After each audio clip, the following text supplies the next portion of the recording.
माझं नाव शरद श्रीकांत बोंबाडे। हा आमच्या घरचा गणपती आहे। तर गेली 4 दशकांपासून या गणपतीची प्रतिष्ठापना केली जाते। गणपतीच्या प्रतिष्ठापनेच्या वेळी बाप्पांचा दृष्टांत झाल्यानंतर या मूर्तीची 21 दिवस प्रतिष्ठापना करत आहोत आम्ही। तर या गणपतीच्या वेगवेगळ्या प्रथा परंपरा आहेत, जसं की मूर्ती आणताना पहिल्यांदा कुंभारणीला मान देऊन, नंतर कुंभाराला मान देऊन गणपतीची मूर्ती उचलत असताना धान्य देऊन उचलली जाते। म्हणजे आमचा बाप्पा ची किंमत आम्ही कधी सांगत नाही, तर आमचा गणपती बाप्पा हा धान्यावरचा आहे हेच आम्ही सांगतो। मूर्ती आणत असताना मुसलमान समाजाच्या गाड्यावरूनच, हातगाडीवरूनच मूर्ती आणली जाते। त्यावेळी वादनासाठी मातंग समाज किंवा डवरी समाज यांचं वादन असतं। म्हणजे परंपरेने या गणपतीसाठी 12 बलुतेदार किंवा समाजातल्या सर्व स्तरांच्या सर्व जाती धर्माच्या लोकांना या गणपतीच्या चरणी मान आहे। तर या गणपतीची प्रतिष्ठापना करत असताना ब्राह्मणांचा मान आहे। त्याच्यानंतर या 21 दिवसामध्ये येणाऱ्या संकष्टीला दुर्वांचा हार जो दिला जातो तो मराठा समाजाकडून दिला जातो।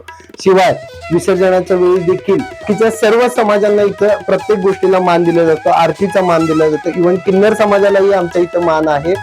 तर इथल्या प्रथा परंपरा, गणपतीला आणताना घरात घेण्यापूर्वी काजळ लावलं जातं, कुमारिका कळस घेऊन उभारलेली असते। त्यानंतर गणपतीच्या आधी या मंगल कलशाची प्रतिष्ठापना होते, मग गणपतीची प्रतिष्ठापना होते। विसर्जनाच्या वेळी आधी गणपतीचं अक्षतांनी विसर्जन होतं, मग मंगल कलशाचं विसर्जन होतं।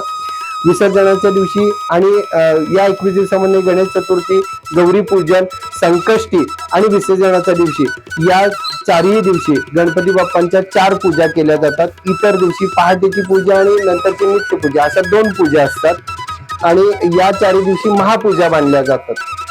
विसर्जना दिवशी गणपती बाप्पा जागेला विसर्जन झाल्यानंतर मूर्ती परत खाली उतरून मध्ये ठेवली जाते। त्याच्याभोवती गौरीच्या गाण्यांचा फेर धरला जातो। परत मूर्ती घरातल्या देवांच्या भेटीसाठी देवघरामध्ये जाते।